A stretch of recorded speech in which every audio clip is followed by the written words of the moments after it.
Hi, I'm Irving, and I have no life, just like you.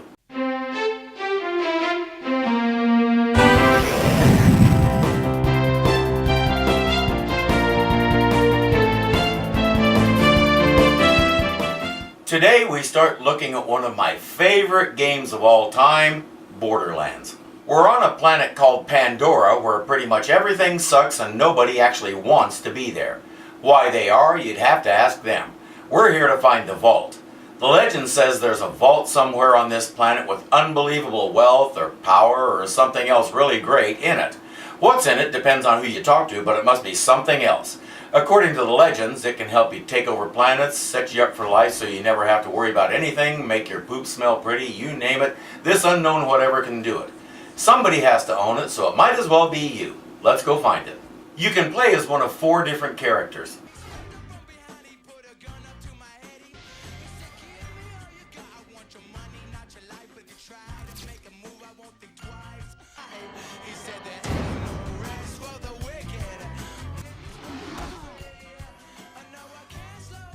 I've done this as Roland and Mordecai, and both Natorni and my new game buddy Becbec have played as Lilith.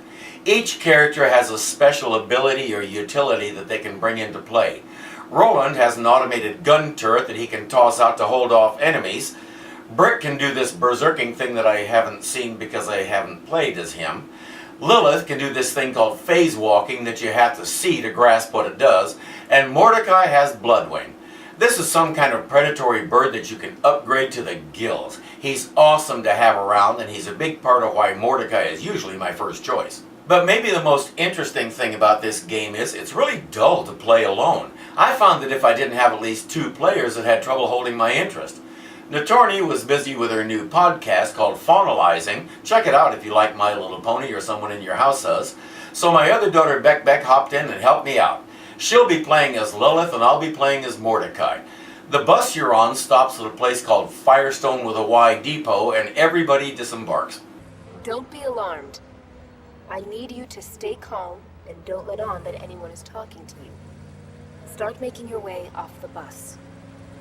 You don't have any reason to trust me, but I need you to believe that I'm here to guide you. I'm here to help you find the vault. In a moment, you'll be greeted by a funny little robot. Do everything he says. You'll know what I mean when it happens. I'll contact you again soon. After that little side trip into an acid flashback or whatever that was. She'll appear from time to time, but she's really not helpful. Most of what she says is as vague as that was. Next, we meet the real star of the game. Welcome to Firestone. I am CL4PTP. You may call me by my locally designated name, Claptrap. Before continuing, please accept this Echo communication device and heads-up display, provided free of charge by the Doll Corporation.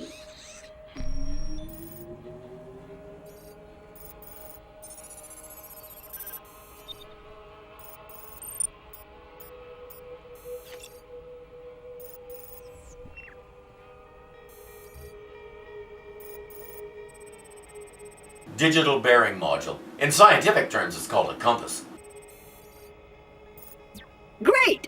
I detect that your Echo device is fully functioning.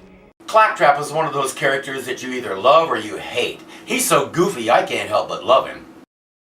He introduces you to the new U station, aka the save and respawn points.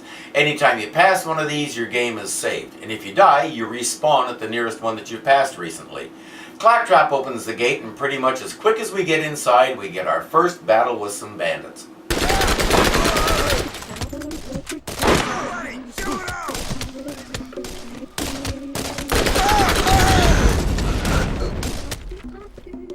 Enemies drop stuff, including health and cash, so after any battle it's worth going around and doing a little scavenging.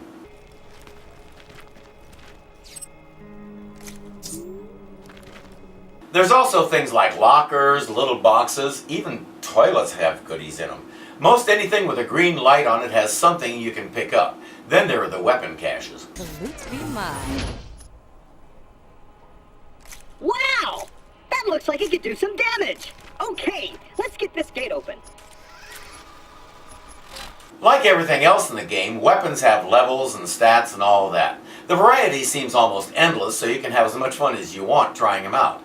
Some of the weapons are elemental, which means they can cause extra damage by fire, electric shock, explosion, a gush of acid. Sometimes it's almost overwhelming at first. But as you go along, it gets to be a good practice to have several different elemental weapons because some enemies have elemental abilities of their own.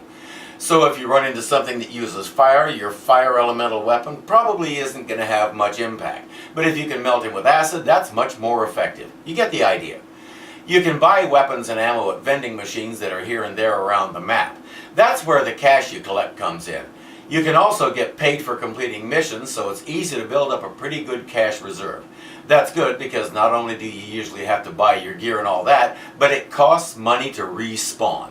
Every time you die and respawn at a new U station, it charges you a few bucks. That's different, and I'm not sure I like it or not, but it's definitely different.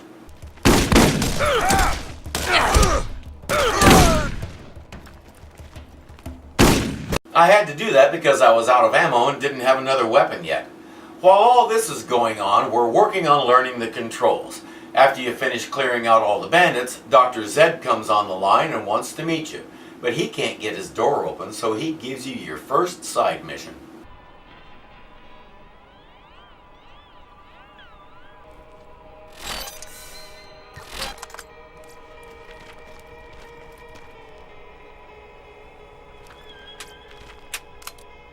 I'm here.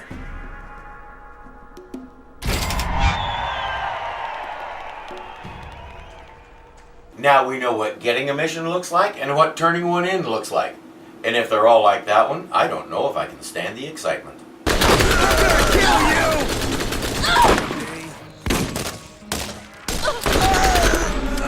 No end to my power. Already? Cool. I'm going to assume it's not always that easy.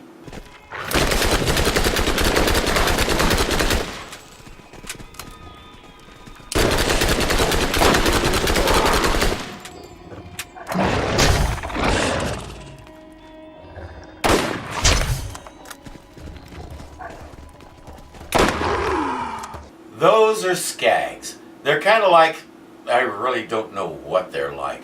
They aren't born or hatched or anything like that we understand. They emerge spontaneously out of the rocks. This much is clear because you can wipe out every skag in an entire area, go do your mission for 2 minutes, come back, and there's a whole new colony. I can't think of a better explanation. They're really hard to kill unless you put several shots right into their open mouth or hit them from behind with an endless barrage. Elemental weapons are really handy for dealing with them, too bad we don't have any. Plus, there's a pretty much endless supply of them, including some that spit acid. I suspect there's a good reason why they went with a 4-letter word to name these things, because I can think of several others myself every time I have to deal with them. These are the vending machines. The mission is to buy grenades, so Becbec is taking care of that while I browse the weapon machine. She's also buying more ammo, as you can see.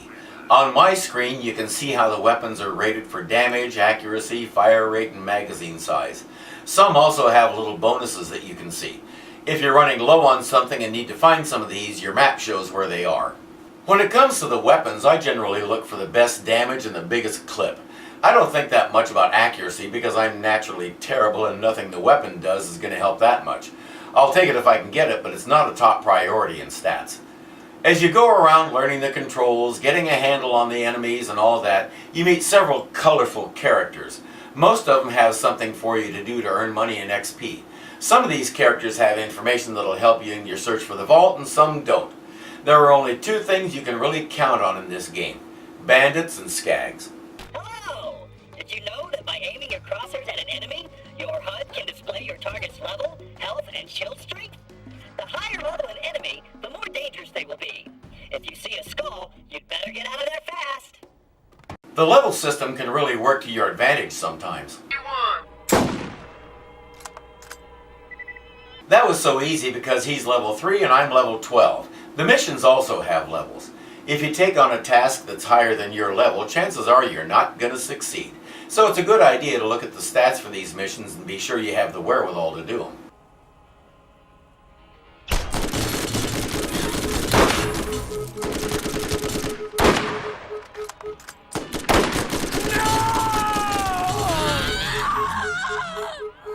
Case in point.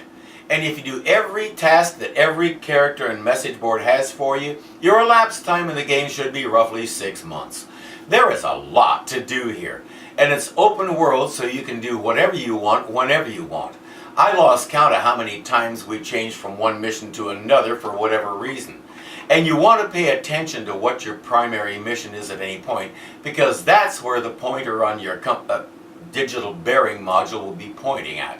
It's possible to stumble across something from another mission while you're doing a certain one, but that's happenstance. It's better to select the mission and have the compass digital bearing module take you to it. After level 5, leveling up gives you a skill point to spend. The first one is always your special ability, the Bloodwing Bird for me and the Phase Walk ability for Becbec.